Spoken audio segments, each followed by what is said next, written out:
devem ter observado que quem está dando a aula é um tal de José Bezerra, né? Porque meu nome completo é José Anderson dos Santos Bezerra. Eu uso Anderson Bezerra como o meu nome público, digamos assim. E eu sempre digo que quem tem nome composto tem dupla personalidade, né?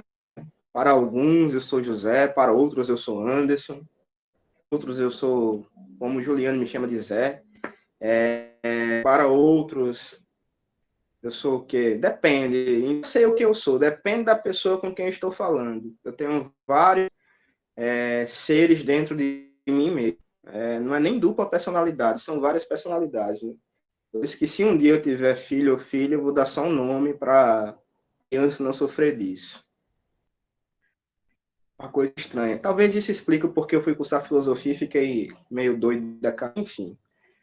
Então nós iremos hoje, estava falando, iniciar a gravação, e antes de aprovar as últimas pessoas que pediram para entrar, sobre filosofia política da humanidade.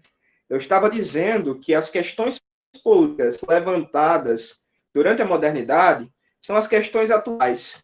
Uma coisa que você, que está me ouvindo agora, nesta aula, precisa também levar em consideração, eu até diria para que você anotasse ou gravasse na sua mente, no seu coração, como diriam alguns. Hoje, durante o mundo contemporâneo, nós temos valores políticos que são considerados valores universais, valores de justiça, beleza?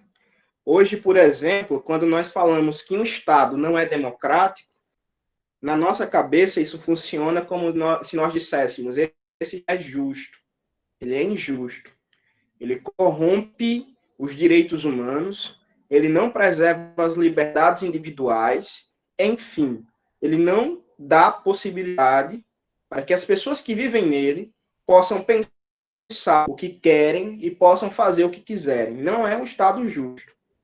Nem sempre a humanidade pensou dessa maneira.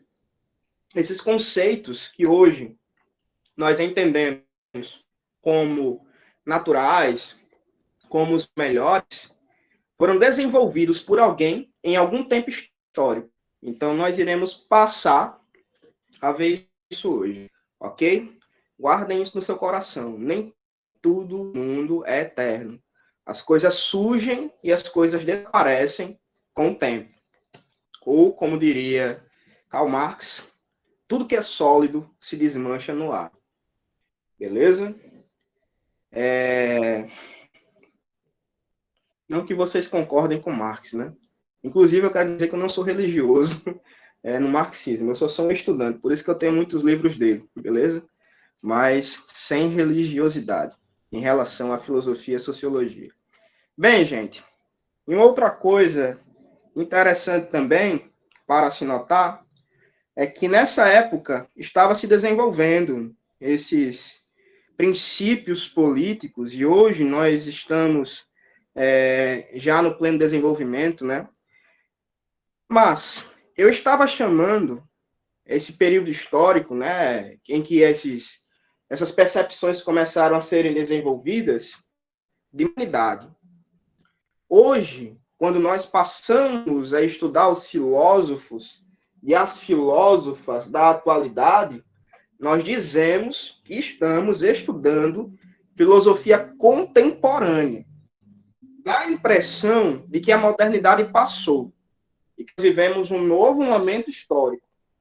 Eu quero que vocês também guardem isso no coração de vocês, como se fosse engrandecesse o espírito. Talvez a modernidade não tenha acabado. Talvez o que a gente viva seja apenas a concretização da modernidade. Ou talvez a gente viva uma modernidade exagerada. Talvez a gente viva uma transformação da modernidade. A gente sabe exatamente que momento histórico é esse, nem mesmo como denominar. A certeza que a gente tem é os valores modernos, os valores sociais, políticos, são os mesmos de hoje. Obviamente, esses valores de hoje se fundamentam nesse passado moderno, e continuam afetando a nossa vida diariamente. Ok? Bem, vamos tentar entender, então, que valores são esses. Sobre a questão da modernidade ter passado ou não, eu recomendo a vocês pesquisarem e estudarem um pouco mais sobre Zygmunt Bauman, por exemplo, que fala sobre a modernidade líquida, Gilles Lipovetsky, que fala sobre hipermodernidade, e leio também um pouco sobre Foucault, que é lido por muitos como um pós-moderno. Então, temos aí 3 opiniões sobre o nosso atual momento histórico. Um chama de modernidade líquida, outro chama de pós-modernidade, outro de hipermodernidade. O nome do cientista é Gilles Lipovetsky. Vou anotar aqui no chat. No chat.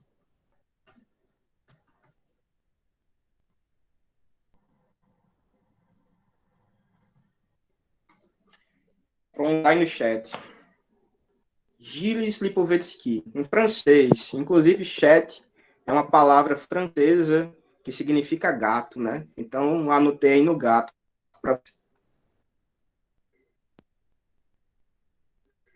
Vou começar a transmitir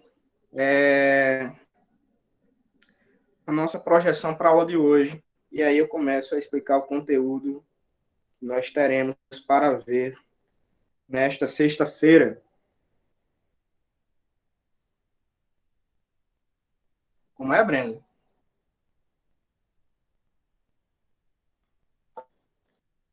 Que ainda não iniciou.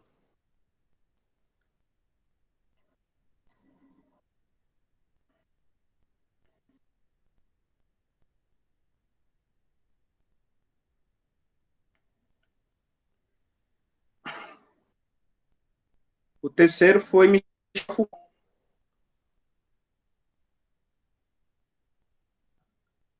Vocês estão me ouvindo direitinho, né? Ou está travando, está acontecendo alguma coisa?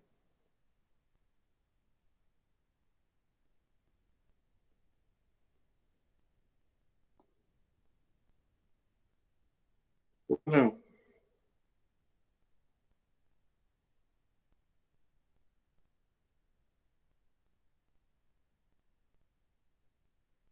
Tá ok, né? Beleza, obrigado. Então, avisa a Brenda que começou, porque eu acho que ela não está me ouvindo.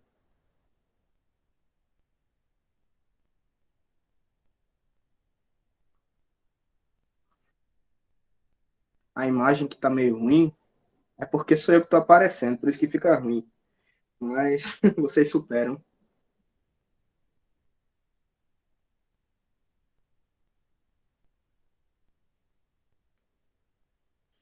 Pronto, valeu.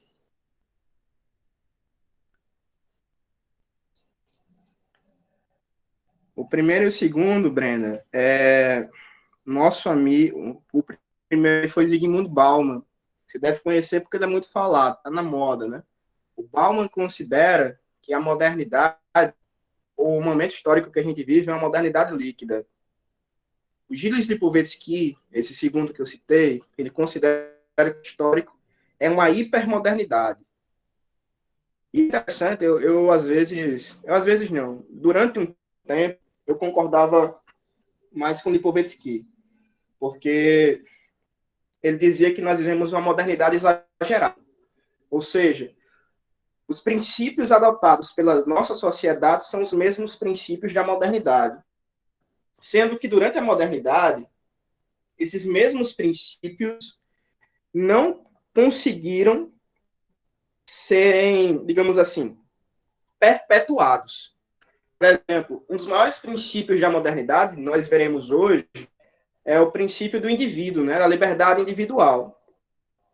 O princípio liberal, que durante a modernidade não conseguiu se justificar. Por quê? Porque a modernidade se caracterizou por estados monárquicos e autoritários, despóticos, Então, o indivíduo não era um ser livre. Hoje, nós entendemos que todo Estado que não garanta a liberdade do indivíduo, ele é um Estado autoritário e injusto. Então, nós vivemos, de certa maneira, a expressão máxima da modernidade. Nós seríamos, portanto, hipermodernos. Seríamos aqueles que adotam os princípios da modernidade de maneira exagerada. Essa opinião é do segundo que eu citei, do Gilles Lipovetsky. E o terceiro seria um pós-moderno, o Michel Foucault, que entende, né, que a modernidade passou e preservou alguns aspectos. E esses aspectos, eles estão, de certa maneira, ainda em reconfiguração, estão sendo ainda transformados. Por isso que é um pouco difícil expressar o que é este momento histórico. São três posições. A quarta é talvez a mais polêmica, mas a que eu, pessoalmente, estou tendendo a aceitar como melhor interpretação. É de que a modernidade mudou, que nós continuamos modernos. Tem uma quinta, né, ainda. A quinta proposição é de um francês também chamado Bruno Latour. Ele diz que jamais fomos modernos, porque a modernidade é um projeto realizável. Não tem como existir modernidade. Modernidade é uma ideia para o Bruno Latour que não tem como ser posta em prática. Então, temos aí três opções, cinco, melhor dizendo, né, para entender nosso atual momento histórico. Mas as cinco nos expressam uma única coisa. Para entender hoje, para entender a nossa vivência de mundo hoje, nós precisamos entender a modernidade. Porque a gente sendo modernos ou não, a gente ultrapassada a modernidade ou não, nós ainda vivemos conforme princípios políticos e sociais que surgiram durante a modernidade. Beleza? Então, veja a importância de estar aqui nesse momento, de se estudar o que nós iremos hoje. Ok? É mais ou menos assim. É como se eu dissesse, nós só vamos nos entender enquanto sociedade a partir do momento em que a gente compreende as formas ideológicas que surgiram durante a Idade Moderna. Conseguem ver a projeção? Conseguem? Sim.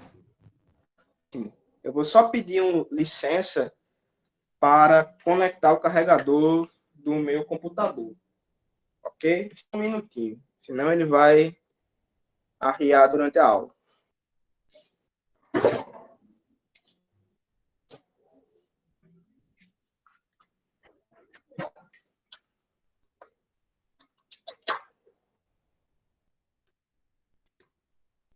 Já voltei, que eu já achei o carregador. Pessoal, contexto político da modernidade. Uma coisa que eu coloquei no material que eu escrevi para vocês, eu compartilhei porque ainda não compartilhei, porque eu estou revisando, né, a escrita. Assim, eu sou um cara que tenho tentado fazer algumas coisas, mas eu tenho que ser um bocado de coisa ao mesmo tempo. Como, por exemplo, designer, professor, pesquisador e agora revisor de textos. Então, o meu tempo é muito curto para ser muita gente ao mesmo tempo. Mas vai dar certo, ok? E tem uma coisa também que me complica no ato de escrever, é porque eu escrevo na hora que eu estou pensando. Eu penso e escrevo simultaneamente, como qualquer pessoa normal. A diferença é que eu escrevo rápido por causa disso, e às vezes penso que coloquei a palavra lá, só que a palavra está dentro da minha cabeça. Então, quando eu volto a ler, eu percebo que eu esqueci de escrever algumas palavras. E às vezes eu escrevo porque não lembro se já tinha escrito. Não sei se vocês, mas comigo é assim. Se acontecer, cuidado na hora de escrever a redação do Enem. Viu? Façam o rascunho. Às vezes eu não fazia rascunho das coisas e dava errado. Mas tudo bem. Contexto social e político da modernidade. Bora lá. Neste material que eu escrevi, com a provocação, que é a provocação que eu quero começar a seguinte provocação. Será que, durante um breve momento da nossa história, da história da humanidade, né, não da história do Brasil, houve uma inexistência da política? Será que a humanidade enfrentou algum momento da história em que não havia política? Essa é uma pergunta que eu faço. Porque, de certo modo, quando nós vamos compreender a origem da modernidade, do pensamento político moderno, é como se a gente tivesse recuperando algumas discussões que só aconteceram na época da filosofia grega. A modernidade, como nós passamos a conhecer, tem início no fim do século XV e começo do século XVI. Então, faz cerca de 5 séculos. Nós estamos no 21. Só que a filosofia antiga grega, ela terminou, a clássica pelo menos, no século IV antes de Cristo. E o último pensador político foi Aristóteles, que escreveu um livro, inclusive, que tem por título Política. Ele foi o último pensador, o último filósofo a escrever um tratado sobre política. Do século IV antes de Cristo até o início do século XVI, quando Maquiavel publica O Príncipe, nós não temos como perceber nenhum grande livro sobre política dentro da filosofia ocidental. Se a gente quiser entender um pouco de dentro político entre Aristóteles e Maquiavel, nós teríamos que recorrer a pessoas que desempenhavam algum papel político, sem necessariamente serem filósofos, ou tentar entender como do pensamento filosófico de alguns pensadores se extraía consequências políticas. Isso, por exemplo, ficou muito evidente no pensamento de Santo Agostinho. Santo Agostinho, para quem não sabe, foi um dos intelectuais mais importantes da Idade Média. Teólogo, padre, filósofo, enfim, foi muita coisa ao mesmo tempo. Mas ele também foi o responsável pela visão mais ampla da Igreja Católica, né? Durante boa parte da história. Depois, Santo Agostinho foi também superado dentro das concepções católicas, superado no sentido assim de ser o maior intelectual, né? Outras abordagens teóricas foram feitas pela Igreja Católica depois de Agostinho e acabaram ganhando mais notoriedade. Mas, em um bom tempo, Agostinho foi o principal pensador da Igreja e definidor, digamos assim, dos rumos do pensamento cristão. Então, o pensamento dele, obviamente, né, dada a amplitude, provocou algumas questões dentro da organização da sociedade. Provocou consequências, né, para a sociedade. Então, essas consequências podem ser entendidas como um pensamento político. Ok? O que eu quero que vocês entendam é que de Aristóteles até Maquiavel, para encontrar pensamento político entre esses dois, a gente precisaria forçar um pouco a barra. É possível? É. Mas isso não significa que os pensadores do período entre Aristóteles até Maquiavel se dedicaram a pensar a política. Por que isso aconteceu? Essa é uma parte importante, se puderem anotar dentro do caderno de vocês, dos livros, enfim, de onde vocês estiverem anotando alguma coisa, anotem essa parte. Por que aconteceu uma espécie de fuga da política entre Aristóteles e entre Maquiavel? Bem, o pensamento filosófico depois de Aristóteles, ele se dirige mais à ética. A ética é um tipo de reflexão sobre a ação humana, sobre o que nós devemos fazer, sobre o que é certo e o que é errado. Só que isso tem uma conotação muito individual, foca muito na ação do indivíduo e nos objetivos que os indivíduos têm a desempenharem alguma ação. Como, por exemplo, o que eu faço é certo ou não? E o que eu devo fazer acertar? Ou o que eu devo fazer para alcançar o objetivo da minha vida? O sentido da vida, a felicidade ou algo parecido. As reflexões éticas se dirigem a esse sentido.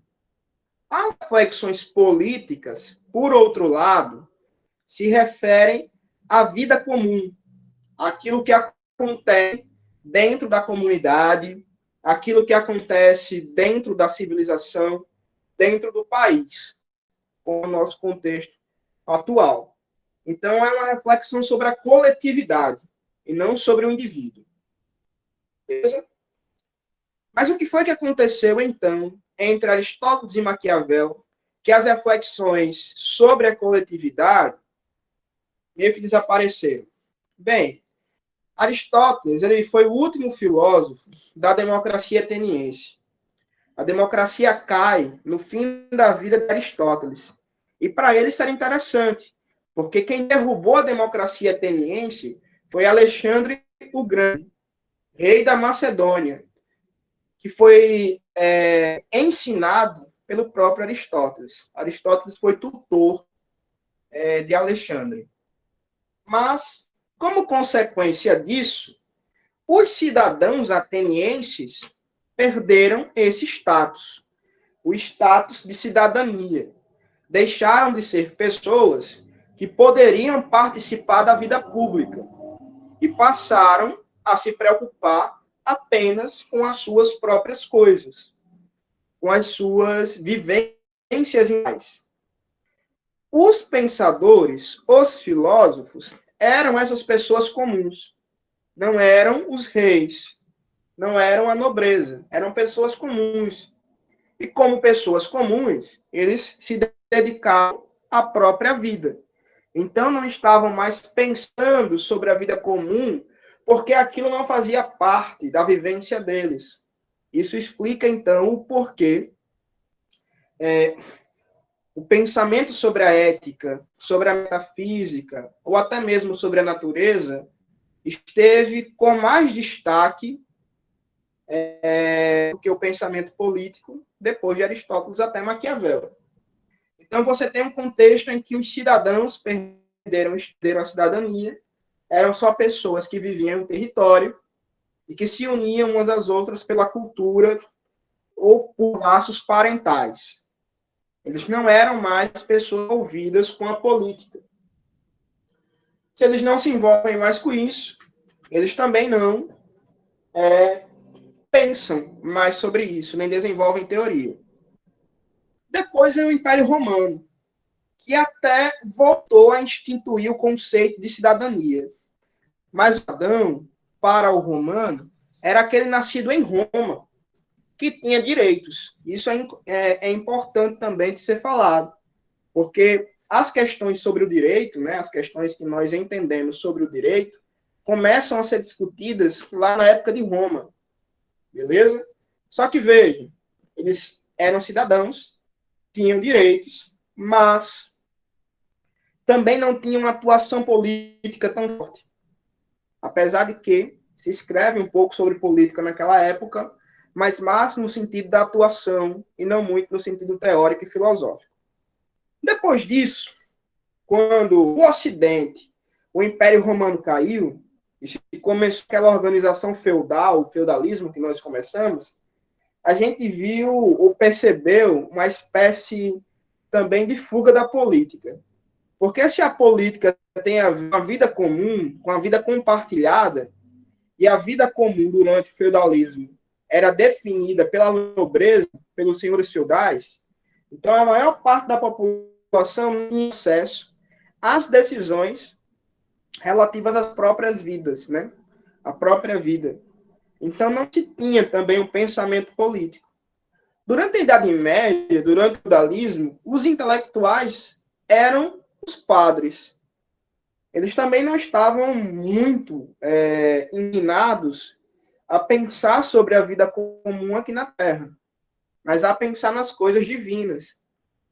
E principalmente em como a fé afeta o indivíduo. Então a reflexão política meio que desceu. E aí a gente vê esse contexto histórico aqui, ó. O contexto histórico que nos permite pensar a política na modernidade tem a ver com o fim do feudalismo. O fim desse momento em que as pessoas comuns estavam excluídas da política e excluídas também, note só essa parte, também das reflexões intelectuais. Beleza? O intelectual da Idade Média era aquele que desenvolvia um pensamento e era julgado entre os seus pares, os seus semelhantes. Então, o intelectual falava com o intelectual. Por quê?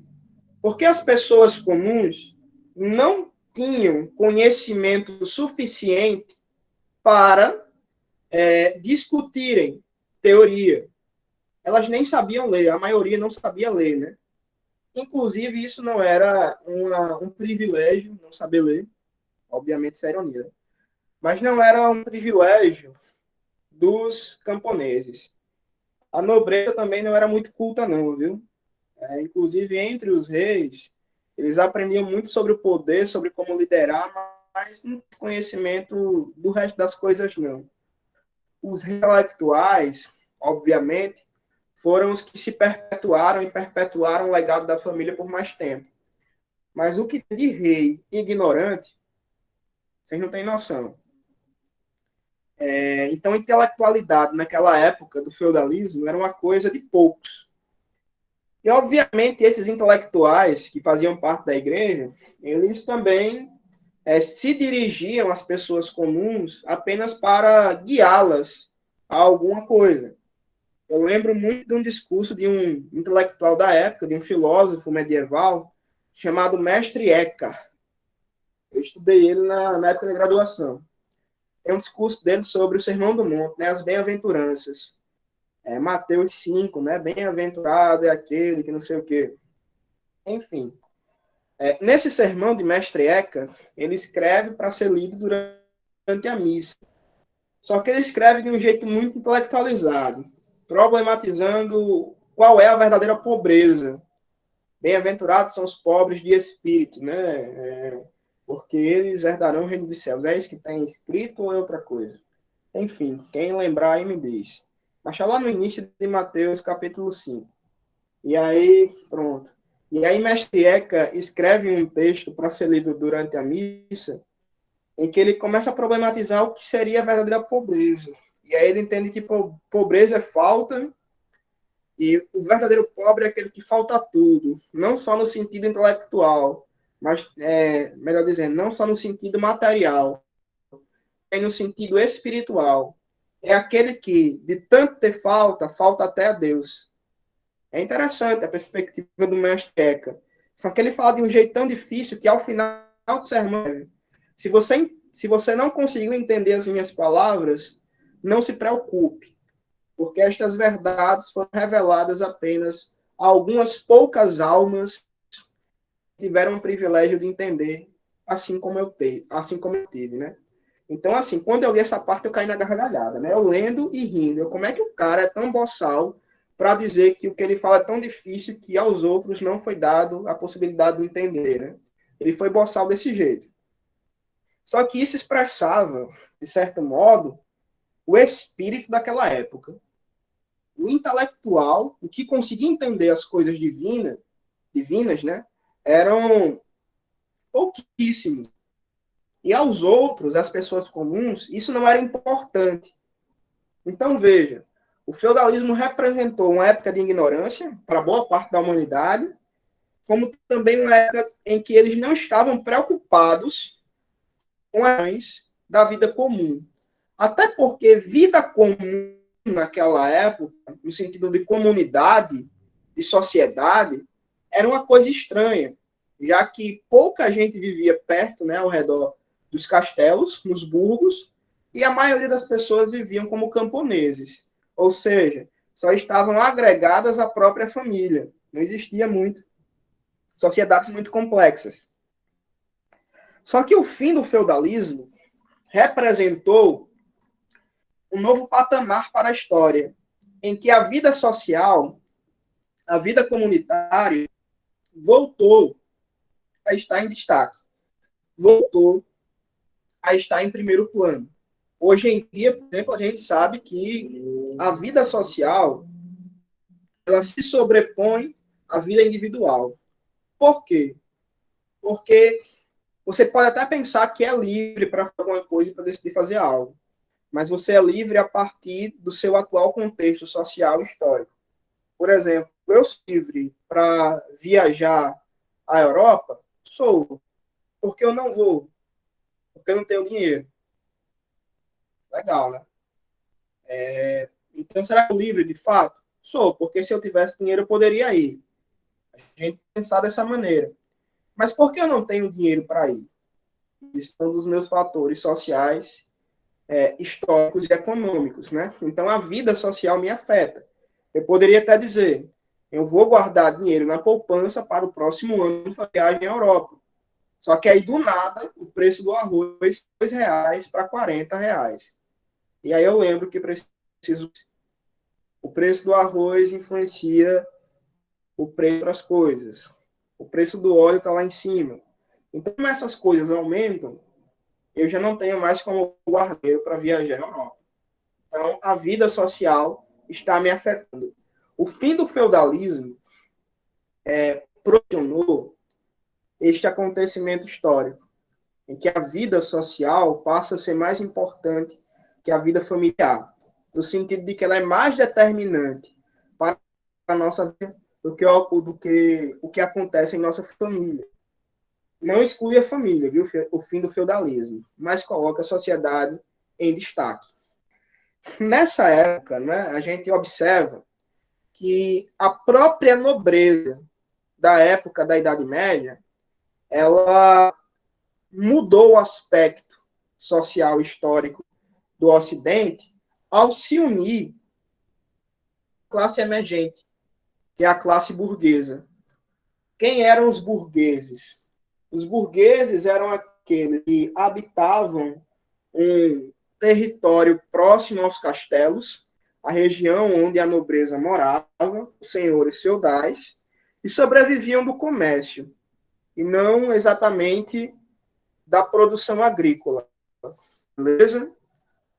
O fim do feudalismo provou que a sociedade ela se destaca em relação à vida individual.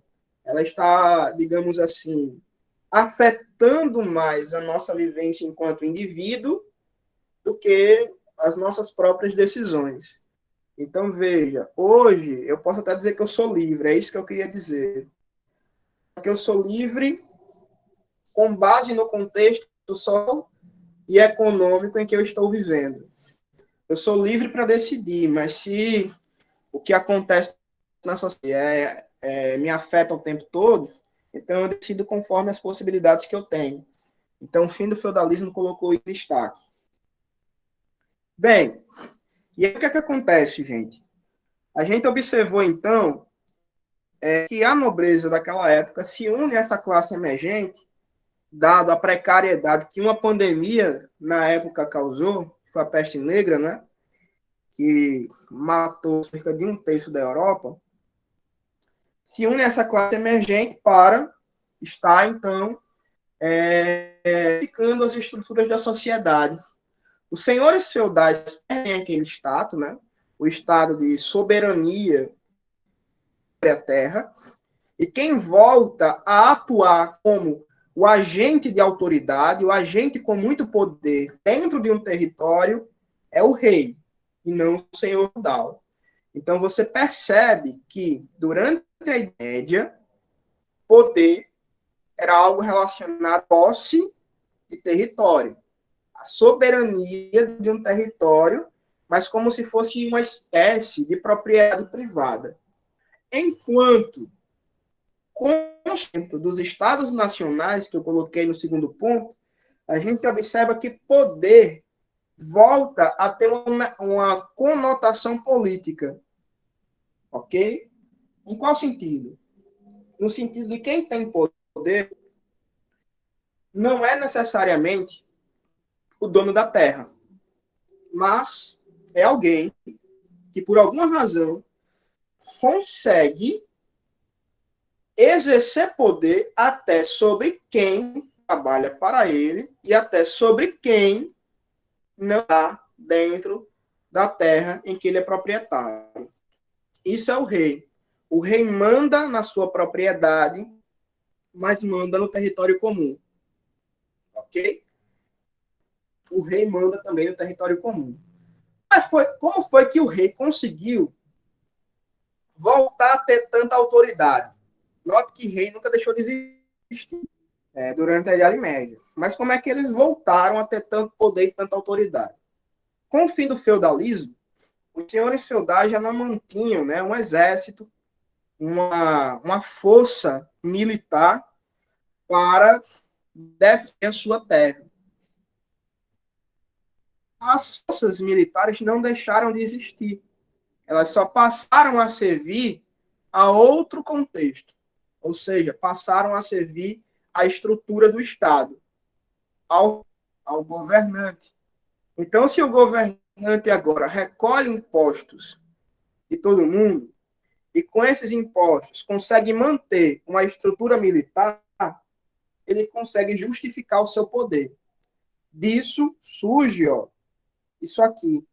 Quando você olha para isso aqui hoje em dia, esse mapa, viu, gente? Não é meu, não é o logo que eu fiz, não. Esse mapa. Você percebe isso aqui sendo a exposição de países, beleza? De continentes. Você localiza o Brasil, você localiza os Estados Unidos, você localiza os estados nacionais. Hoje, o mapa nos apresenta essa visão. O que significa dizer isso? Significa que, durante a antiguidade, o que explicava uma civilização era o laço ideológico, no sentido de mitológico, religioso, e o laço parental, que as pessoas tinham, que se expressava na cultura e no idioma, na língua. O grego, por exemplo, era aquele natural de uma cidade que tinha a língua como a língua materna, né? Uma língua nativa. Hoje, por exemplo, o que explica a naturalidade, a natalidade de uma pessoa não é justamente uma união cultural, mas a pessoa ser pertencente a um território nacional. Então, veja, o que unifica a sociedade hoje em dia é a política, e não a cultura, não a língua. É o poder. O que é que define o Brasil? O que é que define o Brasil ser o Brasil? A gente diz, o Brasil é um Estado político que compreende determinada região do planeta. Então, o Brasil não significa mais um agregado de pessoas que falam a mesma língua, nem mesmo um agregado de pessoas que têm a mesma visão religiosa. Brasil significa um território que é governado com uma estrutura política comum. Essa é a definição de estados nacionais. Isso foi importantíssimo para aquela época. Por quê? Porque os reis, agora, eles não eram mais responsáveis pelos seus comuns, pelas pessoas que compartilhavam a mesma cultura, pelas pessoas que estavam se unindo a ele por um laço de parentesco, de ancestralidade, esse tipo de coisa. Os reis agora eram os responsáveis políticos por determinado território. E eles conseguiam justificar isso pela cobrança de impostos e pelo eixo militar, pela defesa militar. Uma definição mais contemporânea de Estado é a do Max Weber, que diz que o Estado é o monopólio do uso da força dentro de determinado território. Então, isso, a gente percebe, né? É a definição de Estados nacionais. Passou a Idade Média, estamos na modernidade. Só que quem governa esses estados? Por que ele é governado dessa maneira? Qual a maneira mais justa de governo? Essas são as questões que os filósofos políticos da modernidade vão fazer. Você percebe nesse momento um traço muito marcante da modernidade que eu falei na aula da semana passada. Eu disse que um traço marcante da modernidade é o antropocentrismo. Então, a gente percebe o antropocentrismo nessa visão política. Nós não somos mais um povo que almeja, enquanto povo, o reino de Deus. Então, o nosso rei não é mais isso. O nosso rei é o governante responsável pelo território em que eu vivo. Goste ou não, acredite eu no que ele acredita ou não, mas ele é o rei, é a ele impostos, beleza? Durante a Idade Média, segundo palavras do próprio Jesus, né, já não há grego e gentil, e os apóstolos diziam isso, durante a Idade Média tinha um pouco disso. As pessoas até se identificavam culturalmente com outras, mas o que era mais importante, mais em destaque, era a ambição de se chegar ao reino de Deus. Já na modernidade, individualmente, eu posso ser alguém que almeja chegar ao reino de Deus, né? Por fé ou por qualquer outro motivo, por medo. Enfim, a fé na modernidade é um traço do indivíduo, não do Estado. O rei pode concordar com você, e a gente observa isso, inclusive, na Inglaterra, quando o rei, que proporcionou a reforma protestante inglesa, disse o seguinte, né? Eu não acredito nisso, então eu vou modificar o modo como o meu reino se relaciona com a religião. Então, a mudança religiosa na Inglaterra seguiu muito esse princípio de fé ser uma questão mais individual do que exatamente uma questão universal. Bem, também faz parte da questão da reforma protestante luterana, né? Quando Lutero reconhece na frase o justo viverá da sua própria fé, que a fé também é uma questão do indivíduo e não do Estado e assim por diante. Bem, exato, Tiffany. E assim por diante.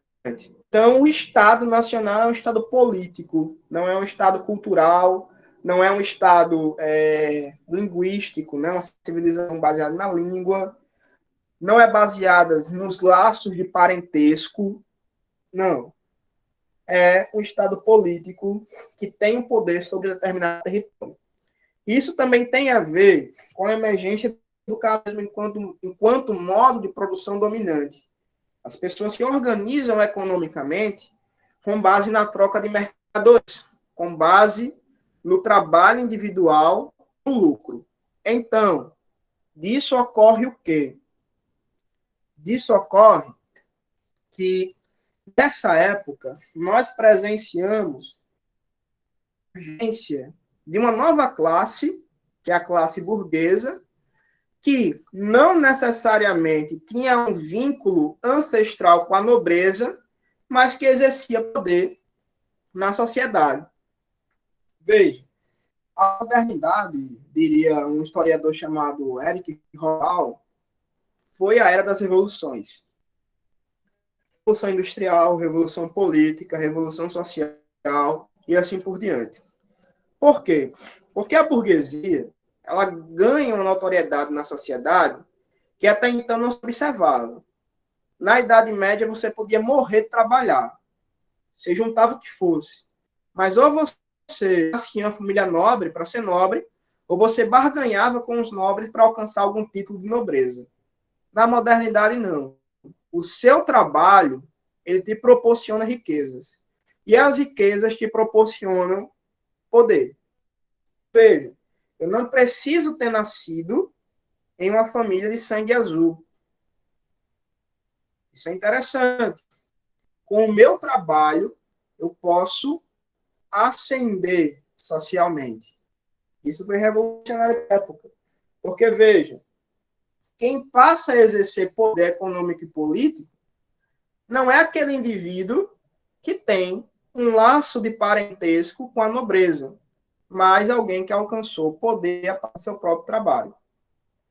No início da modernidade era assim? Não. Isso foi uma das contradições que surgiram com o desenvolvimento da modernidade. Porque até então, no início, quem tinha poder econômico ainda eram pessoas vinculadas à nobreza da Idade Média, porque tinham posse da terra. Só que depois, com o desenvolvimento, a gente presencia essas revoluções. Então, esse é o contexto histórico. Vocês conseguiram entender ou tem alguma dúvida?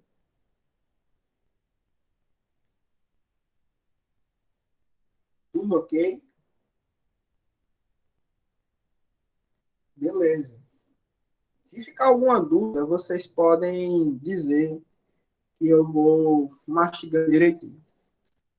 Esses elementos que eu falei de demorada, porque eles são os elementos em comum em todos os pensadores políticos da Idade Média. Eu posso dizer que esses são os elementos que podem ser considerados como o fio da meada do pensamento político moderno. Tudo que acontece depois acontece como consequência dessa mudança também de paradigma social. As relações humanas estão em destaque. A vida coletiva está em destaque. Isso destaca também a partir da questão do trabalho, esforço do indivíduo e das riquezas acumuladas.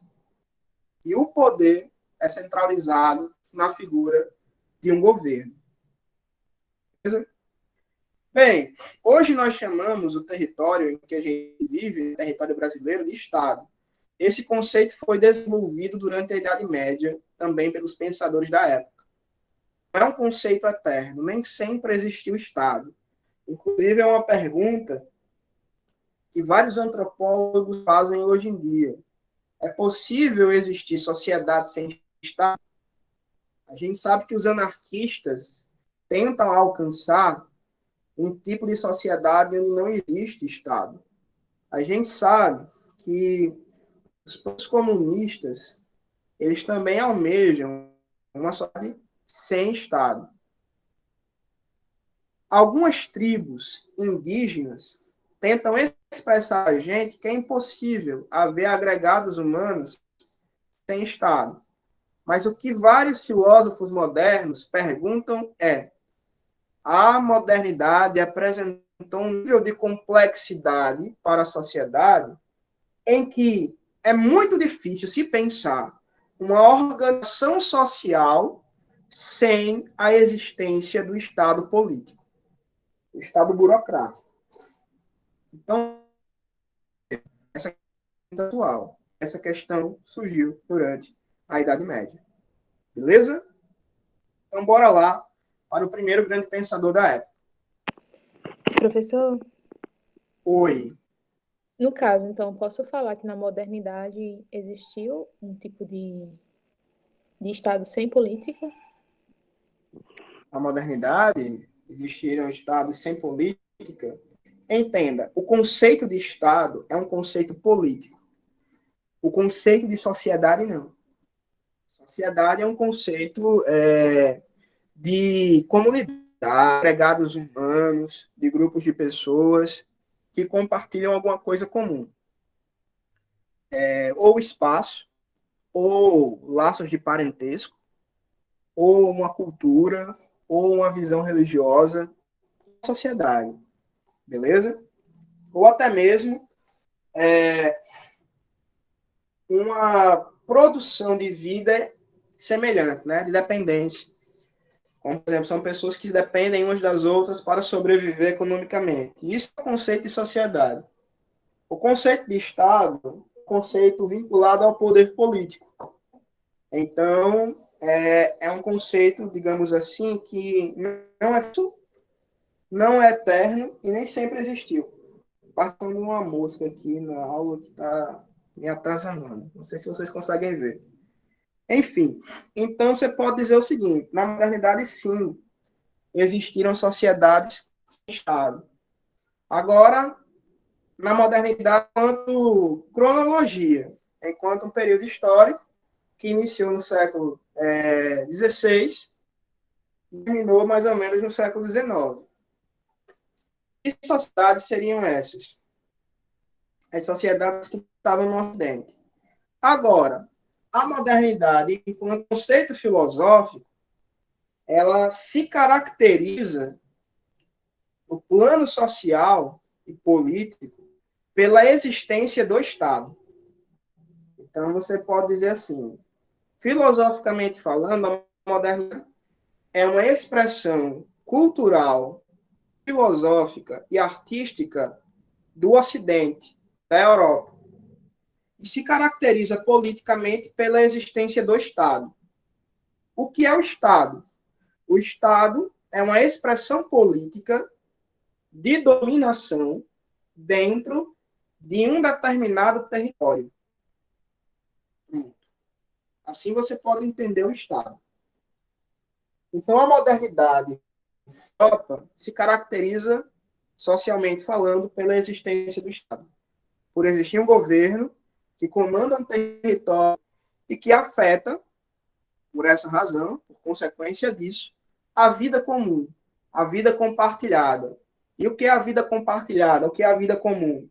É aquela que interfere no seu bairro, nas questões econômicas, no que você consome, como você trabalha e assim por diante. Você pode dizer que você está as outras pessoas que compartilham o mesmo espaço que você, porque o que acontece na vida delas afeta a sua. E o que afeta a sua, ou o que acontece na sua, afeta a delas. Politicamente falando, tudo passa pela organização do Estado, pelo poder instituído, o poder formal, o poder institucional. Então, a modernidade ocidental, a modernidade enquanto um projeto do Ocidente, enquanto um projeto da Europa, ela se isa socialmente pela existência do Estado. Ok? Deu para entender? Deu sim. Então, no caso, eu vou diferenciar o contexto histórico do contexto filosófico, que no caso Sim, ok, entendi. Obrigada. exatamente. Na Ásia, por exemplo, você não pode dizer que existiam estados. Na África também não.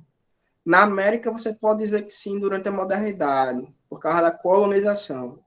Então, esse território que você pisa hoje, que você olha assim pela janela da sua casa, era pertencente ao Estado português, que foi inclusive um dos primeiros estados nacionais a existir durante a modernidade. Então, aqui existia Estado, mas era o Estado português. Hoje é o Estado brasileiro. Essa diferença, justamente por isso, porque o Estado é a estrutura política que exerce poder em determinado território. Então, você pode ler dessa maneira. Beleza? Não sou brasileiro porque tenho a mesma cultura que um gaúcho. Eu não sou brasileiro e falo o mesmo idioma que um gaúcho. Nós dois somos brasileiros porque nós nascemos dentro do território brasileiro. Os meus ancestrais podem ser africanos e os ancestrais de fulano de tal, que nasceu no meio do estado do Rio Grande do Sul, podem ser alemães. Então, nós temos uma estrutura parental, uma descendência, uma ascendência, na verdade, né? Diferente. mas nós somos considerados brasileiros porque nascemos dentro desse território e nos submetemos às leis do território. Então, isso define um Estado. Nesse contexto, o primeiro grande pensador a tentar entender o contexto dessa época, o contexto político da modernidade, foi esse senhorzinho que está aí, Nicolau Maquiavel. Esse cara é tão interessante porque até hoje ele continua sendo atual. Já ouviram falar dele, né? Obviamente. Já ouviram falar daquela frase que atribui, digamos assim, a pessoas muito pragmáticas, muito frias, muito objetivas, o título de maquiavélico. Inclusive, pessoas que são frias para fazer coisas ruins. Nós dizemos que essas pessoas são maquiavélicas. Então, veja, o termo que surge a partir da obra desse autor é utilizado. Inclusive, o livro que ele escreveu, O Príncipe, né? Ele escreveu alguns outros, mas O Príncipe está em destaque. É uma frase que eu li hoje que eu achei interessantíssima. Ou você escreve apenas um livro na sua vida, ou você reescreve o mesmo algumas vezes. Então, assim, quando a gente vai olhar esses grandes intelectuais, nós observamos um grande livro escrito e os outros são apenas consequência desse grande livro escrito, dessa grande obra. Então, Maquiavel, ele é muito reconhecido por ter escrito O Príncipe. E os outros livros que ele publicou? São livros que apenas desdobram a existência do príncipe, né? As coisas ficaram toscas aí. Enfim, nesse livro, O Príncipe, Maquiavel tenta entender a política como de fato ela é. Apenas projetar como ela deveria ser. Essa é a grande importância de Maquiavel. Maquiavel é considerado o pai da política moderna, não por ter sido o político mais importante do surgimento da modernidade, mas por ter sido aquele que nos deu os princípios teóricos para entender a política moderna. Beleza? Qual a importância desse cara, portanto? O que foi que ele escreveu para ser considerado tão importante para a modernidade? O que foi que ele disse de tão interessante? Bem, Maquiavel foi aquele que ignorou toda a história do pensamento político antigo ao dizer que os filósofos, não que ele tenha dito isso diretamente, mas expressou isso como digamos assim, nas entrelinhas das suas obras, que os pensadores políticos de até então tinham se preocupado em projetar um mundo ideal que só existiu nas ideias, que nunca aconteceu e que nem tinha como acontecer. A tarefa da filosofia, a tarefa da ciência, não era tentar projetar um mundo ideal, um mundo utópico, mas tentar entender como as coisas de fato acontecem. É por isso que eu coloquei ali no primeiro ponto da política filosofia. O pensamento teórico para Maquiavel é um pensamento que apenas serve para interpretar as coisas, ou como as coisas acontecem. A tarefa da filosofia não é inventar, é entender. E nesse contexto, Maquiavel foi um pensador primoroso porque ele passou por essa etapa. Ele foi um cidadão florentino, nasceu na República de Florença, que não era um Estado nacional, era um território onde as pessoas se agregavam socialmente por laços de parentesco ou por laços culturais. Só que Maquiavel viveu o contexto do surgimento do Estado francês, do surgimento do Estado inglês, do Estado espanhol. E Maquiavel percebeu que aquilo fazia parte do desenvolvimento histórico da sua época. E ele concluiu, interpretando a realidade.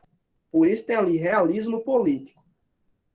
Interpretando a realidade, Maquiavel concluiu que esse movimento de dominação política dos territórios iria acontecer com todo o mundo, por consequência do que estava acontecendo na Espanha, na França, em Portugal, na Alemanha e assim por diante. Maquiavel começou a entender que quem mandaria nas sociedades eram governos baseados em um poder político, militar e econômico.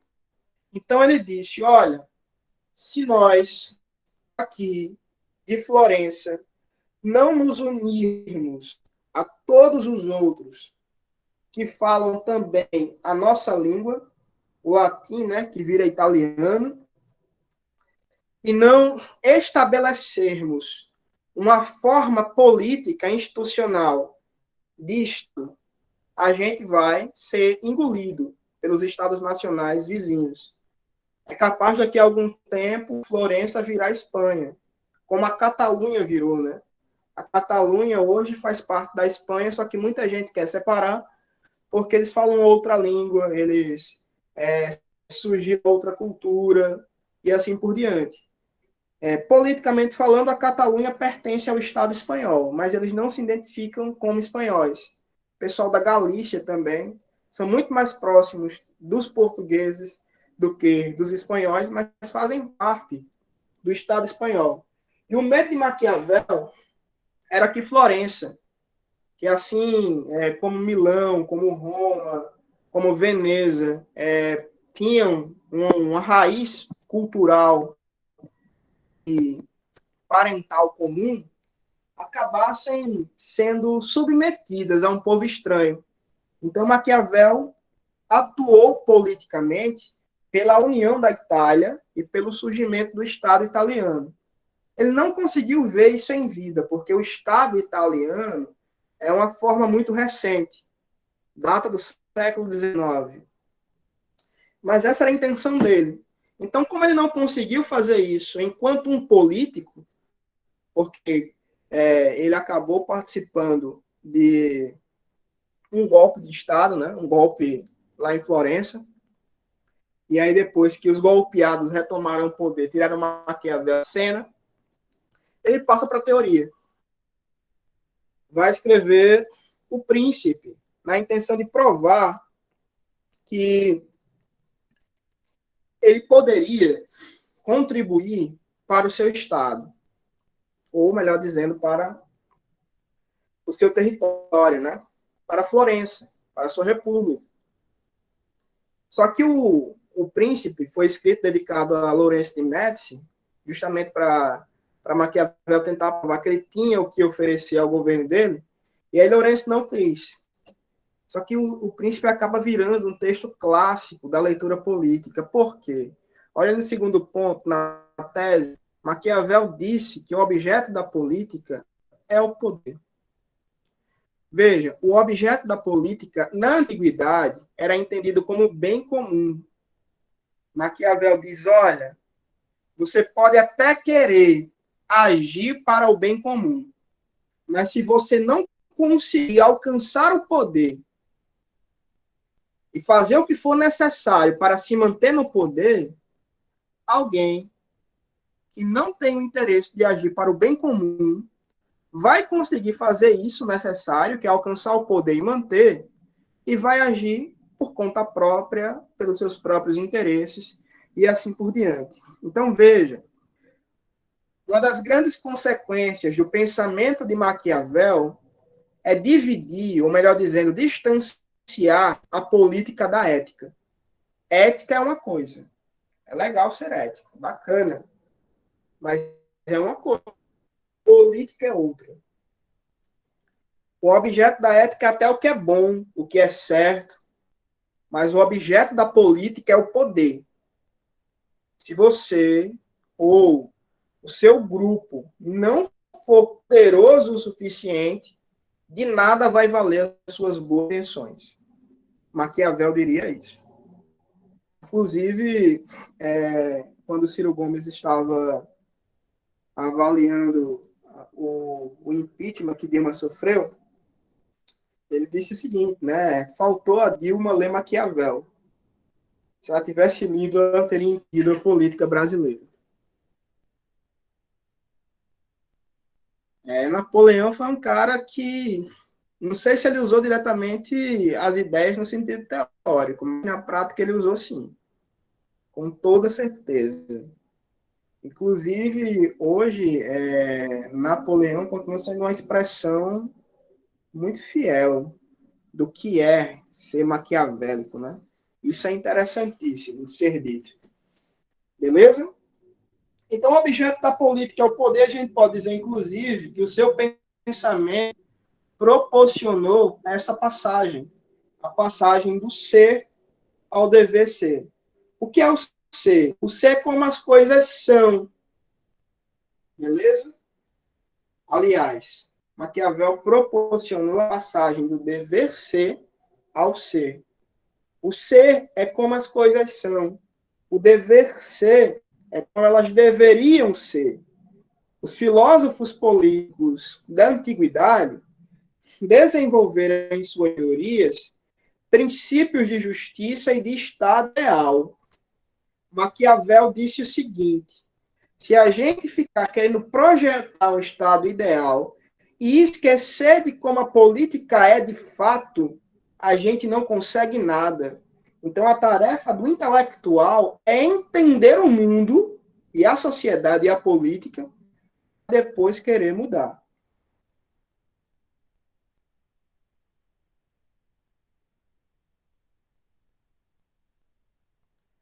Bem, respondendo, Tiffany, olha só, você pode entender esse poder como conhecimento. Agora, a definição de Maquiavel se prende de poder, ela é muito objetiva. O que é poder? É você ter os instrumentos necessários para conseguir alcançar os seus objetivos. Obviamente, conhecimento faz parte desses instrumentos necessários. Mas de nada adianta você conhecer se você não conseguir convencer os outros.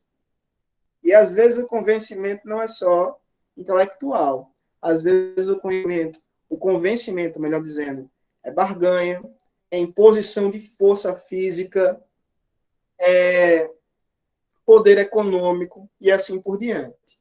Então, em Maquiavel, poder significa ter os instrumentos necessários para alcançar os seus objetivos. Beleza? É um conjunto de coisas sim. Você pode entender dessa maneira. Bem, é a gente pensar em um político poderoso que seja ignorante. Beleza? Geralmente são pessoas que têm muito conhecimento. Agora, esse conhecimento é intelectual ou é conhecimento de mundo? Eu diria que é conhecimento de mundo. Às vezes, as pessoas mais poderosas não são as mais intelectuais. Tem um exemplo, gente, para entender a política de Maquiavel, uma série da Netflix. O nome da série é House of Cards. Sempre recomendo. Ali expressa direitinho o que é ser um político maquiavélico. É alguém que consegue convencer os outros a partir de ganha, de dinheiro, de constrangimento público e assim por diante. É alguém que consegue... A série, como é a série? Bem, narra a história de um deputado que House of Cards, eu coloco aqui no chat. Eu acho que ainda está na Netflix. Obrigado, viu, Tiffany? Eu acho que ainda está na Netflix. Beleza?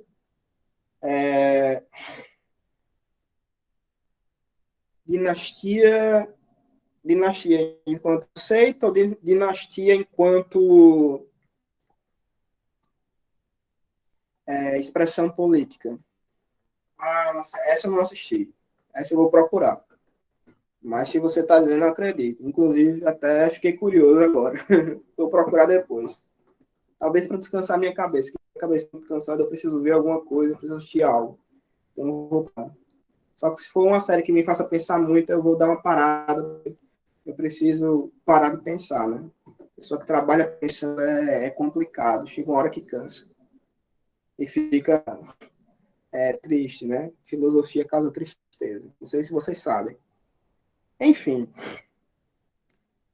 Então, Maquiavel foi esse que almejou tratar a política como ela é de fato, e não querer inventar uma teoria para falar de um estado ideal. Maquiavel ficou no ser, beleza? Ele ficou tentando entender como as coisas são, certo?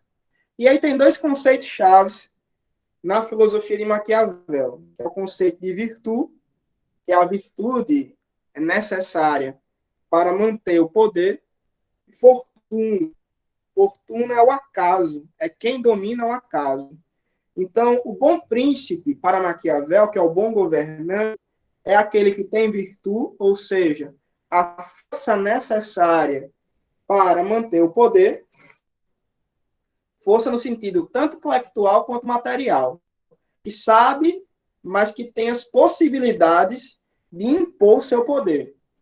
E fortuna é a inteligência necessária para manter esse poder. É aquela que domina o tempo, domina o acaso. A palavra fortuna aí é uma referência à deusa romana da sorte, a fortuna. Beleza? Bem, então, o bom governante para Maquiavel é aquele que tem virtude, ou seja, a força necessária para manter o poder, e tem a sagacidade necessária, a inteligência necessária para saber ler bem o tempo e saber o que fazer quando chegar o momento, beleza?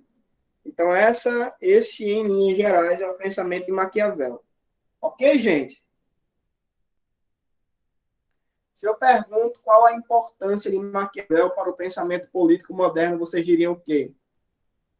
Vocês diriam que Maquiavel é importante porque ele foi aquele que entendeu que o objeto da política é o poder e cabe aos intelectuais entender a política como ela é. Virtude significa a força necessária para manter o poder. A palavra virtude faz referência à virtude, beleza? E o que é virtude? No sentido de algo que é virtual, é uma possibilidade, certo? Então, a virtude é conseguir ter algo que lhe faça alcançar, digamos assim, né, aquilo que é possível. É ter um instrumento necessário para conseguir manter-se no poder, beleza?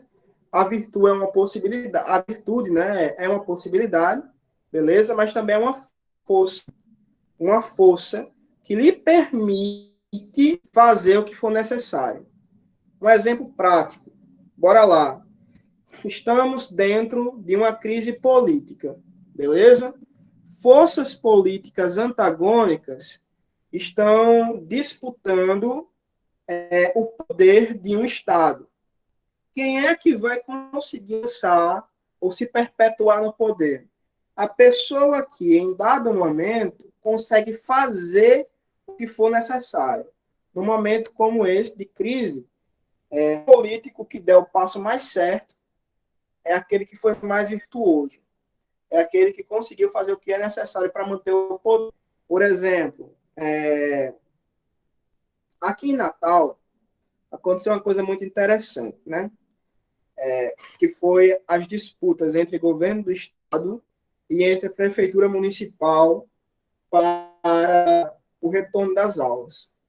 O prefeito do município de Natal, da capital, ele se antecipou ao governo do estado e permitiu a liberação das aulas presenciais para a rede privada. Na primeira vez que ele fez isso, ele teve 2 dias de repercussão e acabou voltando atrás.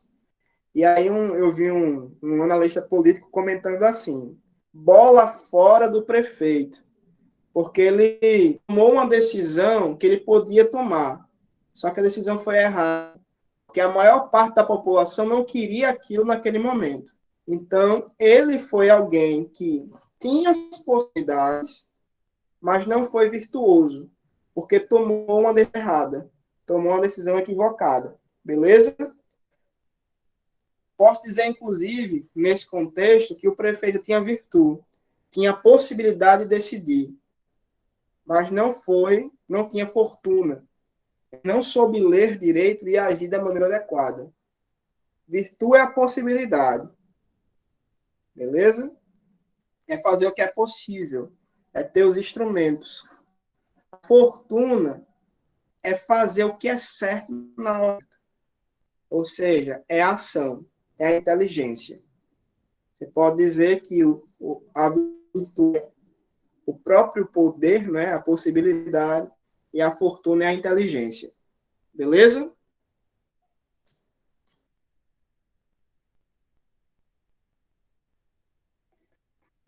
Então, bora lá. Passando Maquiavel, a gente vê...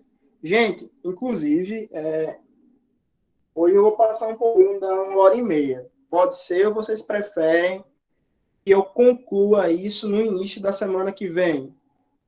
Ou da semana que vem, da quarta? Vocês acham que é muito conteúdo para um dia? Ou vocês acham que eu posso me apressar um pouco e concluir hoje? Queria até escutar isso de vocês. E aí? Porque o conteúdo de ética ele também é um pouco menor. Fica a critério de vocês saber se vai conseguir acompanhar. Então, eu tinha me planejado fazer 1h30 de aula. Só que vai ser impossível concluir hoje se eu ficar só com meia. Eu teria que ficar 1h45, 2 horas. Eu vou continuar um pouco, mas aí se eu me prolongar muito em contrato, eu vou parar, porque eu acho que fica muito conteúdo e eu não sei se vocês vão conseguir assimilar tanto conteúdo de uma vez só. Beleza? Mas vamos dar, eu passo um pouquinho da hora planejada, mas também se ficar muito tempo de passar para terminar esse conteúdo na semana que vem. Porque assim, né? Faltam 3 slides ainda, e cada slide eu estou demorando muito. Eu falo demais.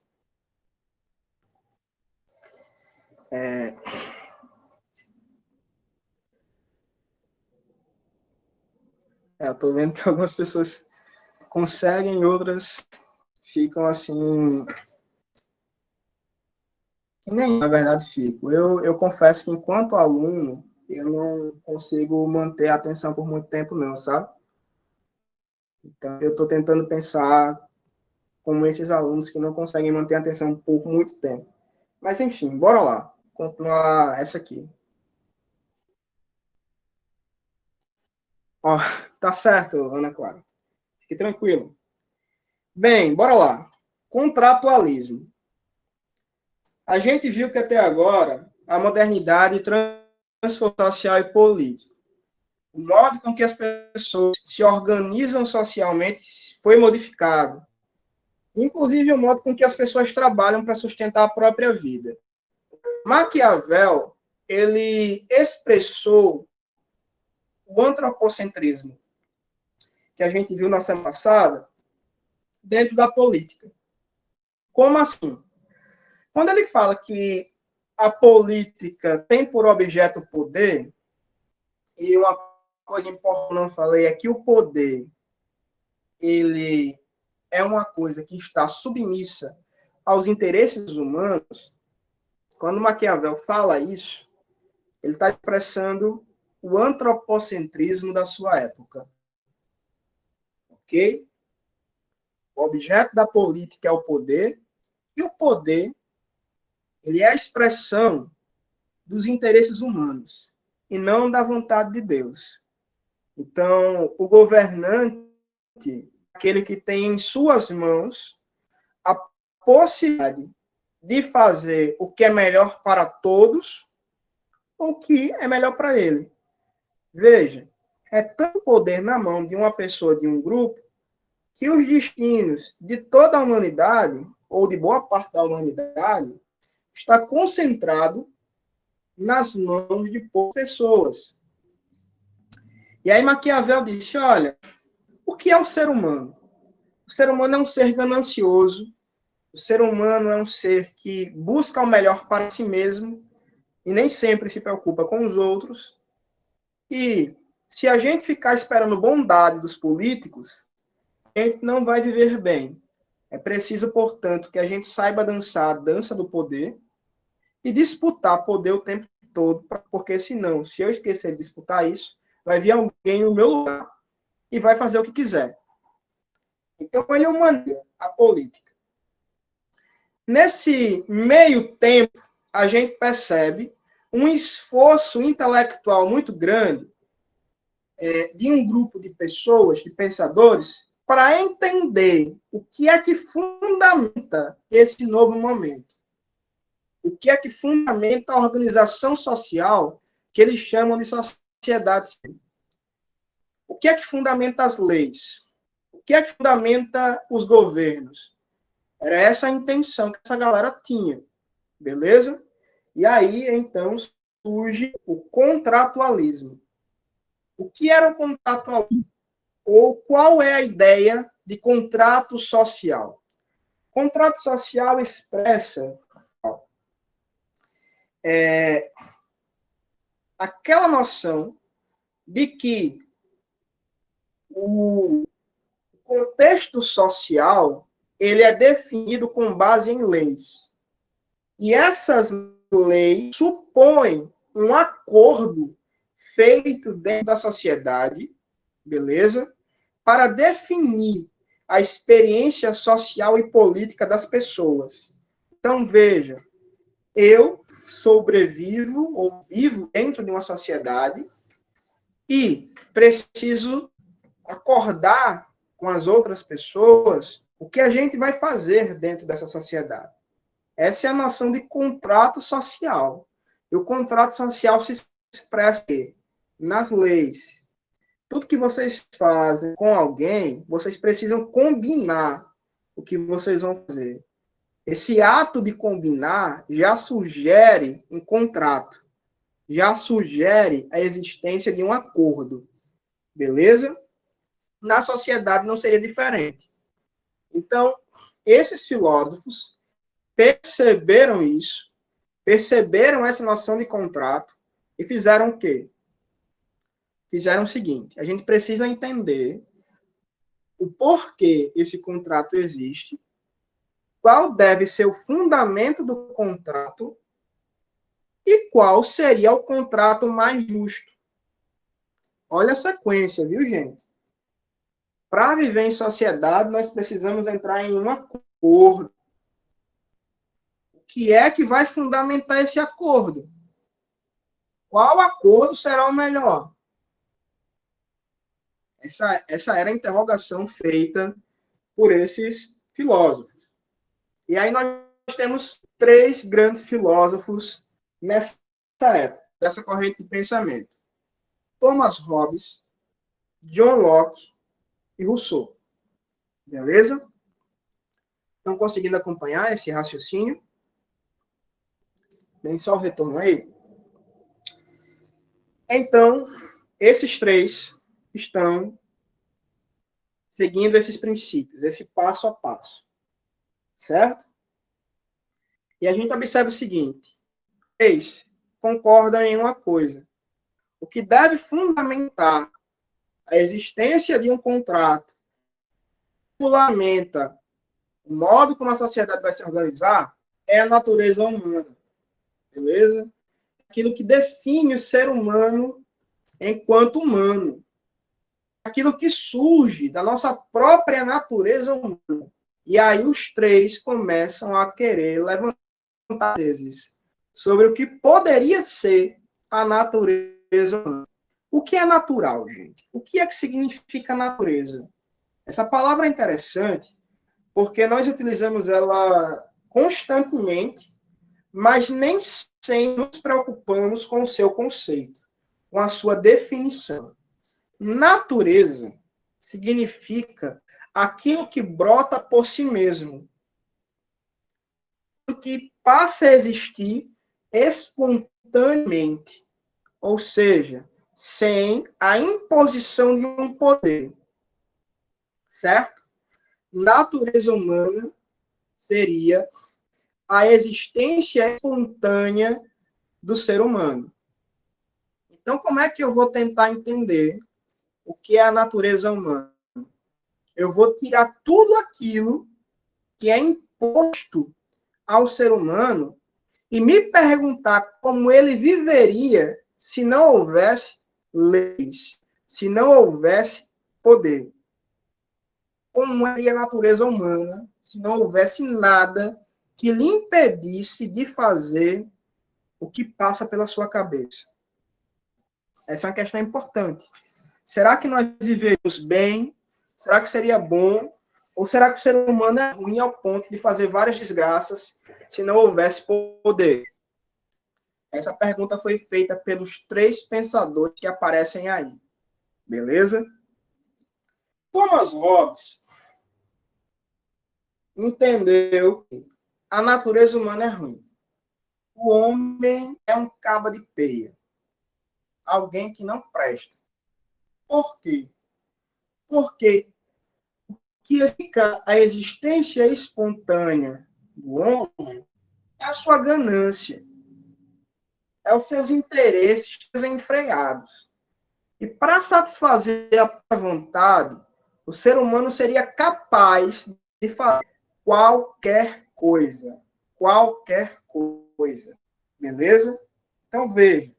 Se não houvesse um poder que submetesse à vontade, estou falando de Hobbes, viu, gente? Vou até realçar aqui para vocês entenderem. Se não houvesse um poder que limitasse a experiência humana, nós tornaríamos a existência social impraticável. Seria ruim viver em sociedade, porque cada um de nós estaríamos fazendo o que a gente achasse certo para alcançar o que a gente quisesse.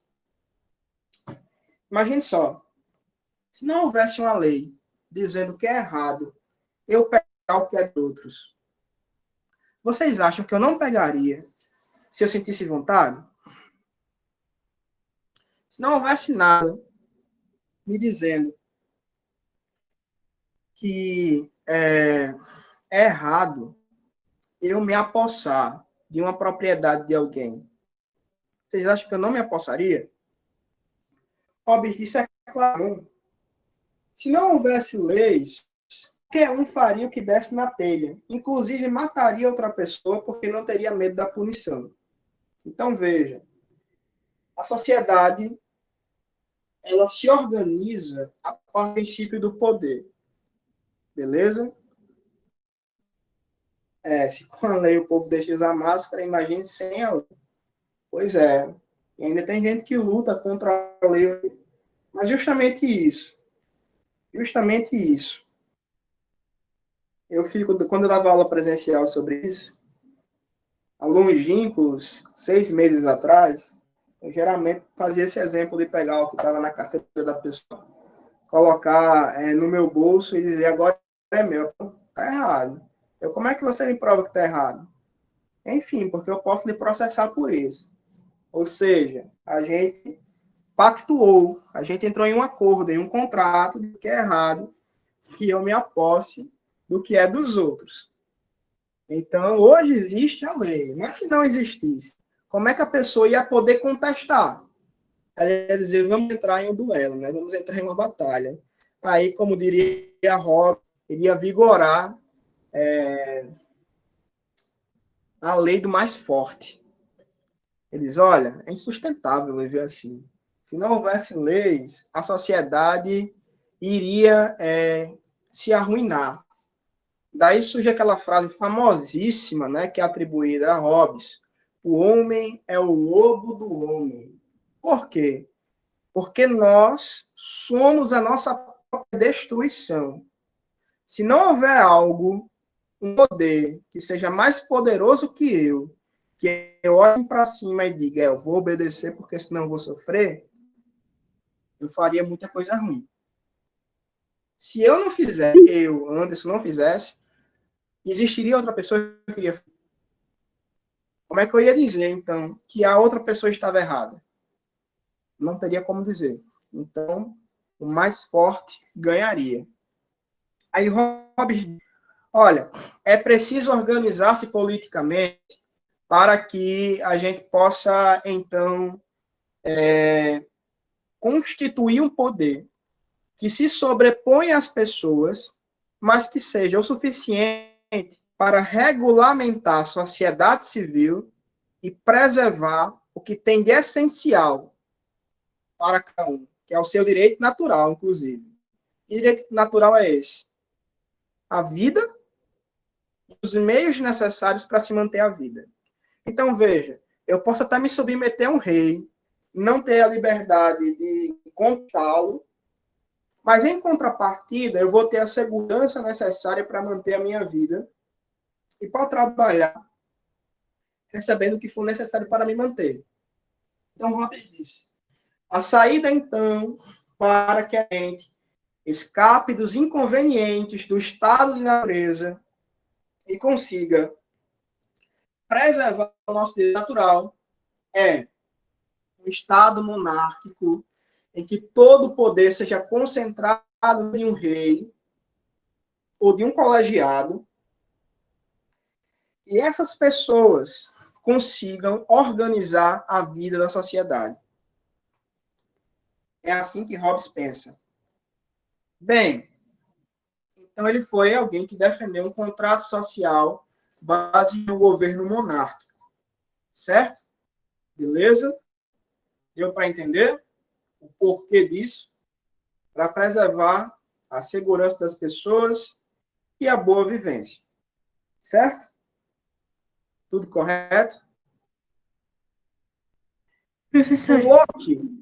Oi. eu estou aqui com uma dúvida. Então, o contratualismo, ele vai ser um tipo de filosofia política também, ou não? Deu uma cortada na hora que você estava falando, aí se você repetir, eu ficaria grato. Ah, a internet está meio ruimzinha. Mas, então, o contratualismo, ele vai ser um tipo de filosofia política também? Sim, o contratualismo pode ser entendido como a corrente da filosofia política, a corrente justamente que parte da perspectiva de que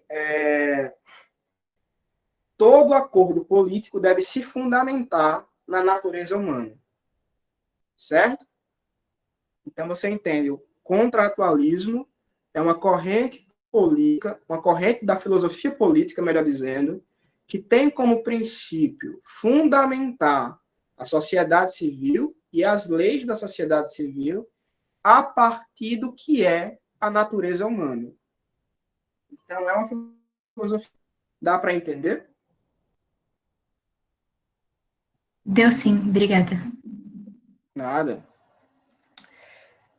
Esses três filósofos que eu menciono aqui, tanto Hobbes, quanto Locke, quanto Rousseau, eles partem dessa mesma perspectiva de fundamentar a sociedade civil a partir da natureza humana. Por isso que eles são reconhecidos como contratualistas. Eles só não concordam sobre o que é exatamente a natureza humana e sobre como deveria ser o pacto, né, ou o contrato social. O Hobbes investe na anarquia porque ele diz o ser humano é naturalmente ganancioso e ele faz o que é necessário para atingir os seus objetivos. Ele é mau, por natureza. Então é preciso sobrepor a ele um poder tão forte que limite a sua maldade e torne a sociedade possível. Porque se só um indivíduo mau estivesse fazendo o que quisesse, a sociedade seria impossível. A gente não teria uma convivência boa. Por isso que é preciso que a ação dos maus seja limitada. A partir de quê? De um governo monárquico, que não haja disputas, não haja conflitos, mas a segurança sendo preservada. O Locke, esse segundo aqui, ó, tem uma outra concepção. Para ele, a democracia liberal seria o caminho mais correto. Por quê? Porque ele parte da visão de que o indivíduo ele é até ganancioso, mas existe na natureza do ser humano um certo apego natural às outras pessoas, uma certa figura de respeito. Eu respeito as outras pessoas, eu tenho afeto por elas, naturalmente. Agora, pode acontecer em algum momento de eu fazer algum juízo injusto. Como assim? Pode aparecer algum conflito entre eu e vocês, beleza? Quando aparecer o conflito, vocês acham que eu vou reconhecer que eu estou errado? Ou vocês acham que eu vou ficar afirmando até as últimas consequências que estou certo? Locke disse o seguinte, olha, a existência humana, ou a sua natureza, ela é relativamente harmônica. Agora, se houver em algum momento da vida um ato injusto de alguém, essa pessoa vai bater o pé no chão e vai dizer que está certo. Como é que a gente vai comprovar que essa pessoa está errada? Aí ele diz, olha, por isso que é preciso desenvolver um contrato social no qual a liberdade das pessoas seja garantida a partir de um juízo justo, de um julgamento justo. Como fazer isso? Como eu preservo a liberdade das pessoas, por isso liberal, e proporciono um julgamento justo. Aí Locke diz, a partir da existência de uma estrutura política e constitucional que permita a cada indivíduo participar da sociedade e ser julgado de maneira justa, sem ter a sua liberdade limitada. A democracia liberal, portanto, ela se pretende ser uma democracia representativa. Em que sentido? No sentido em que cada força dentro da sociedade tem a sua voz sendo ouvida, né? Redundante isso, mas tem direito a falar, tem direito a expressar o que pensa, tem direito a lutar pelo que acha certo, mas as outras também têm esse direito. Se organiza, portanto, a nível de poder nacional, a nível de poder político, uma instância que possa ouvir essas vozes conflitantes, esses interesses em conflito, e analisar esses interesses a partir de uma lei que possa, então, definir quem está certo e quem está errado, ou o que se fazer. Então, Locke diria o seguinte, olha, na inexistência de uma estrutura política capaz de julgar, a gente veria conflitos na sociedade com constância, com frequência. Qual é a possibilidade, portanto, de superar esses conflitos? Dizendo que alguém pode julgar, alguém que está de fora. Então, por exemplo, a gente escreve uma Constituição que define o que é certo e o que é errado. A gente escreve de comum acordo, viu? Participando. Quando há um conflito entre duas pessoas, ninguém vai dizer eu estou certo sem razão. Porque vai ter uma terceira pessoa para julgar. Essa terceira pessoa não julgar conforme os seus interesses, mas conforme diz a lei.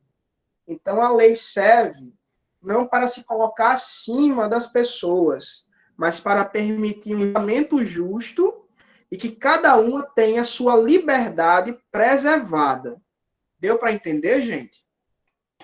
Professor, então, assim, para evitar, é como se as pessoas elas não quisessem brigar entre si, e para evitar qualquer tipo de briga, existe a lei. É como se fosse isso. Isso. Faz sentido. Não para evitar o conflito, né? Não para evitar o conflito, mas para proporcionar um julgamento justo quando o conflito aparecer. Ok. Pense hoje no nosso parlamento, na Câmara dos Deputados e no Senado Federal. Tem lá várias bancas, né? Várias representações, cada um dizendo o que acha que é mais certo. Como é que a gente chega a uma solução para o conflito? Através de uma votação, certo? Essa votação ela é feita a partir de princípios estabelecidos na Constituição. A conclusão que vai ser alcançada pela votação vai ser a que vai ser adotada por todo mundo, certo? Então, o conflito foi resolvido no fim da votação. Quem Faz sentido. quem estabeleceu isso, teoricamente, foi John Locke. Tá bom. Deu para entender? Sim. Pronto. Não é que foi só John Locke que estabeleceu isso, né, teoricamente, mas é os principais nomes a pensar nisso. Agora, parte da percepção dele sobre a natureza humana. Ele diz, olha, é natural ao ser humano a propriedade privada. Ou seja, ser proprietário de alguma coisa. Propriedade privada básica é o nosso próprio corpo. Por quê? Porque através do trabalho feito pelo meu corpo, que eu consigo, que é necessário para me manter sobrevivendo. Então, é necessário preservar a liberdade individual para que a propriedade também seja preservada e, por consequência, a minha vida seja garantida. Agora, se eu entrar em um conflito e não houver um julgamento justo, ou a minha liberdade não vai ser preservada, ou a do outro. Ok? Alguém pode fazer o injusto. Então, a política, o poder político e a Constituição existe para proporcionar um julgamento justo. O Estado, né, enquanto essa forma política, ele não deve se apossar do que é dos outros. Ele não pode fazer ninguém escravo. Ele não pode limitar a liberdade de ninguém. Ele serve apenas para intermediar as relações entre as pessoas. Essa é a noção do Locke. Democracia liberal é isso. Beleza? O Rousseau foi o único que discordou dos dois ao dizer que a natureza do ser humano é boa. O Rousseau diria o seguinte: se a gente vivesse conforme a nossa própria natureza, seria bacana demais. Por quê? Porque a natureza humana, ela expressa apenas uma necessidade vital de existência. O que é que significa dizer isso? Significa que a gente vive apenas para sustentar o corpo. Então, Ana Vitória, bora lá. O Locke desenvolveu uma teoria que é utilizada contra a escravidão. Mas a pessoa, John Locke, era proprietário de uma empresa que traficava escravos da África para a América. Então, assim, é um sujeito bem contraditório, né?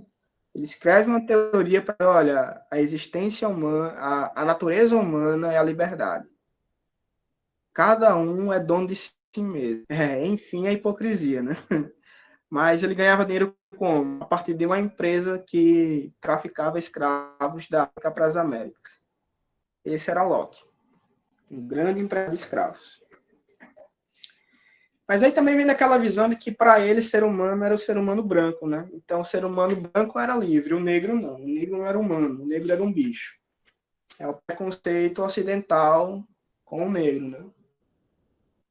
Enfim, mas hoje, se você lê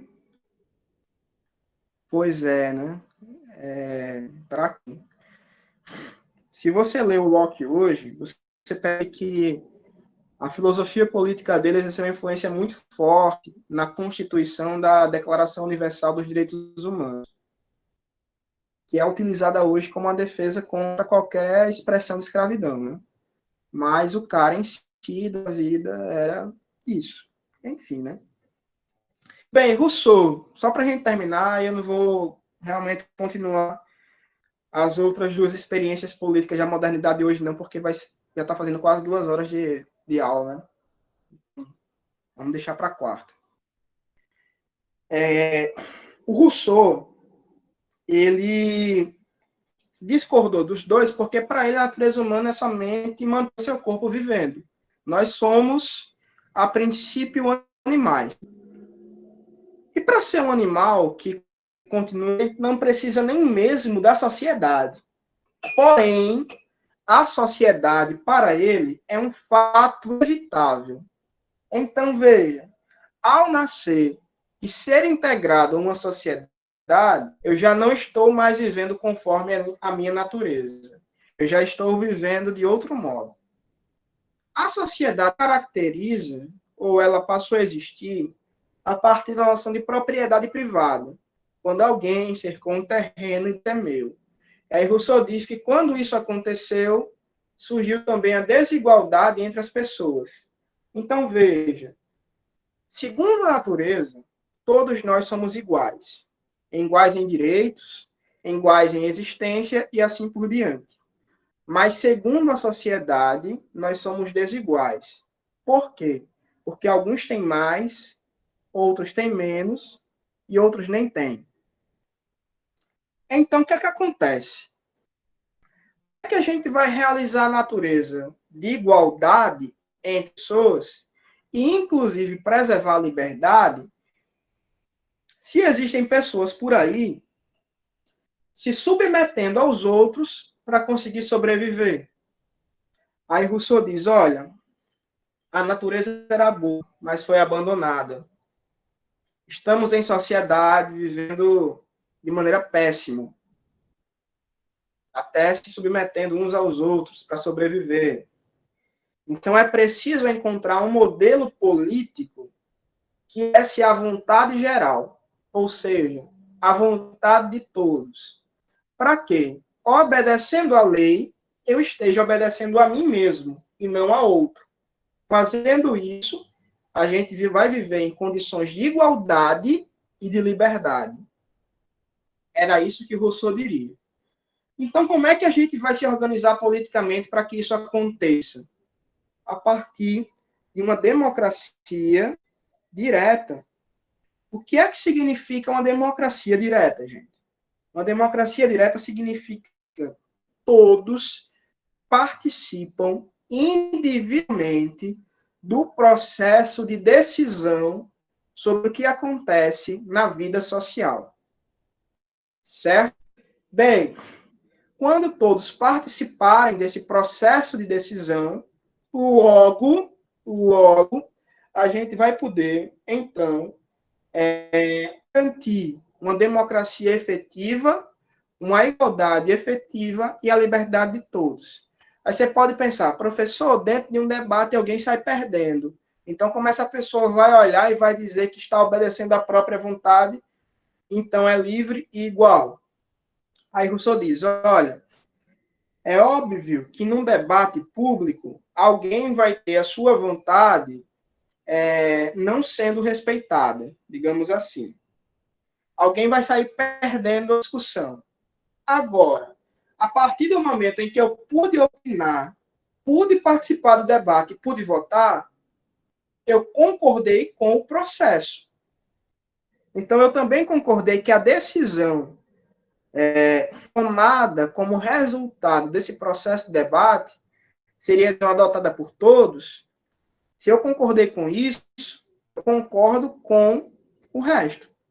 Então, eu participei do debate, eu votei, mas na coisa que eu votei, ou na pessoa que eu votei, eu saí perdendo, digamos assim.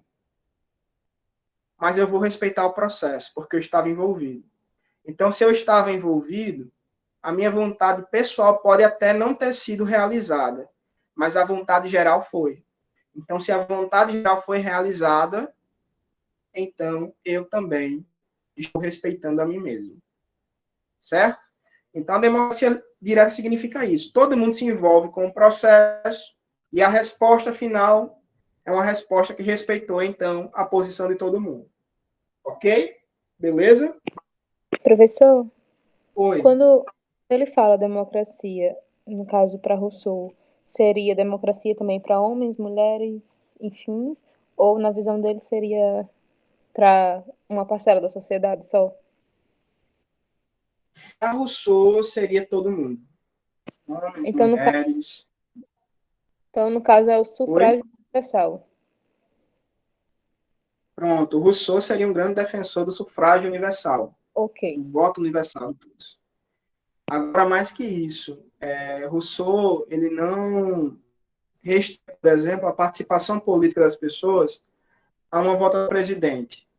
Aquelas leis que são debatidas dentro do Congresso, Rousseau diria que deveria ser debatida com toda a população. Não é só o deputado que vai ter o poder de escolher o que vai virar lei. É toda a população que deveria escolher. É por isso que a democracia é direta. Certo? Certo, entendi. Ele é um pouco mais radical do que o Locke. O Locke também é um defensor do sufrágio universal, só que relativo, ou seja, uma pessoa representa uma parcela e o que aquela pessoa decidir representou o resto. Então, Então, digamos que a nossa democracia... Oi? então Locke também defendia direitos iguais a homens, mulheres, essas coisas, tudo? Vamos com calma, ainda não. A teoria dele sugere que sim, mas pessoalmente não. Quem vai começar a defender o sufrágio universal na Inglaterra é John Stuart Mill, um tempo de Locke, mas se baseando nele. Isso que é interessante, né? Sim, entendi. Ok? Então é isso, gente. Por hoje eu vou parar por aqui, certo? Na semana que vem, eu volto com essa questão da distribuição do poder, falando de iluminismo e da definição do Estado dada por Hegel, certo? E aí a gente passa logo às teorias éticas, que é um pouco mais rápido e também cai menos no Enem. Então, dá para ser mais rápido do que eu fui hoje, ok? Vou liberar o material teórico referente a essa aula e a próxima lá no grupo, assim que eu revisar o conteúdo. Coisa que deve acontecer hoje de noite ou amanhã, no máximo à tarde, certo? Dúvida? Desculpem por ter me prolongado mais do que eu esperado, ok? Então, Ana Vitória, essa questão material que eu estou revisando, vai ter a parte teórica e as questões para a gente fazer. E aí eu vou marcar mais uma aula para a gente realizar questões, certo? Até semana que vem. E qualquer dúvida, estou lá no grupo